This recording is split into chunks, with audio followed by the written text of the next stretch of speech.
ইমানদারদেরকে ডাক দিচ্ছেন, বলেন কাদেরকে? আবার বলেন, আর একবার বলেন। এ ভাই, এ ভাই, তো পাবনা মেন্টাল হসপিটাল নয়, মুই একবার পাবনা গেছি না, মেন্টাল হসপিটাল দেখাবার দেখবেন। তোমার কোনো কাছে একটা ভালো মানুষ বলমার ধরছি, বসির আদার খাইছে ভাই, বলমার ধরছি। আমি সভ্য না, যেখানে বলমার কোথার থেকে পিছনে তাকায় দেখি একদম পাগল, লম্বা একটা পাইপ, প্লাস্টিকের পাইপ হাতে নিয়ে কয়, এই সরেন সরেন, মাছ ধরছি। তো ওইটা কি এরকম, এইটা কি ওইরকম পাগলা গালত নাকি? কথা কয় না, মানে এরকম এরকম এরকম এরকম এরকম করে ঘোরা লাগবে, কথা কয় না। এদিকে তাকান, আলেমদের দিকে তাকান, তাকাবেন, যতক্ষণ তাকায় থাকবেন। এই যুগে তো আর আশরাফ আলী থানভী পাবেন না, হোসেন আহমদ মাদানী পাবেন না, কাসেম নানতুবি পাবেন না।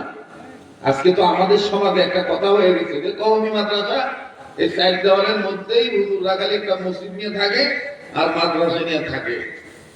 রংপুরিয়া ভাষা বলে নাউয়া, কথা কয় না, নাউয়া। ঘুঘু দেখছো, ঘুঘুর ফাঁক দেখিসনি, কথা কয় না।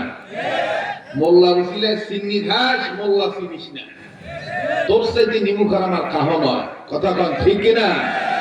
মহতারাম হাজিরিন, তো যাই হোক, কওমি মাদ্রাসা ছোট হোক বড় হোক, প্রত্যেকটা মুসলিম রাষ্ট্রের জন্য, প্রত্যেকটা গ্রামের জন্য এক একটা দুর্গ কওমি মাদ্রাসা, ছোট হোক বড় হোক। ইসলামিক ক্যান্টনমেন্ট, কথা বলেন, ইসলামিক ক্যান্টনমেন্ট। এবার আসেন, আমি একটু হুজুরকে সামনে নিয়ে বলি। আমাদের মধ্যে অনেকে বলে যে ছোট মানুষ, ছোট কেন কবি মাদ্রাসা ছাত্র দিয়ে লাভ নেই, ওয়াদি দিয়ে লাভ নেই, এদের তেমন কোনো বিদ্যা বুদ্ধি নাই। যাই হোক, আমরা অত বিদ্যা বুদ্ধিও চাই না, আমরা চাই আল্লাহর কাছে মাপ, আর আমাদের অন্তরকে করতে চাই যাবতীয় লোভ থেকে, গোনা থেকে করতে চাই সাফ, কথা কন ঠিক কিনা? আমরা মাপ চাই কার কাছে? বলেন কার কাছে? আল্লাহর কাছে। আমাদের ময়নুল ইসলাম হাটাদারি মাদ্রাসার একজন কবি মুরব্বী ছিলেন, যার নাম মাওলানা জমিরুদ্দিন রহমাতুল্লাহ আলাইহি। তিনি তার এক কিতাবের মধ্যে লিখছেন, শুনতেছেন বন্ধুরা আমার কথা?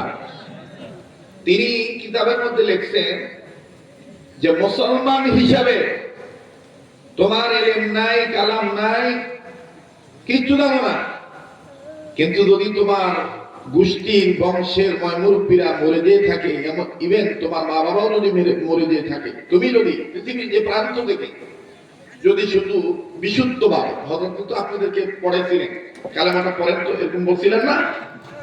তো হযরত লেখেন যে যদি তোমরা পৃথিবীর যে কোনো প্রান্ত থেকে, আর যদি মা বাবার কবরের পাশে দাঁড়াইয়া তুমি সন্তান হিসাবে, রংপুরের বলে সাওয়া হিসাবে, বেটা হিসাবে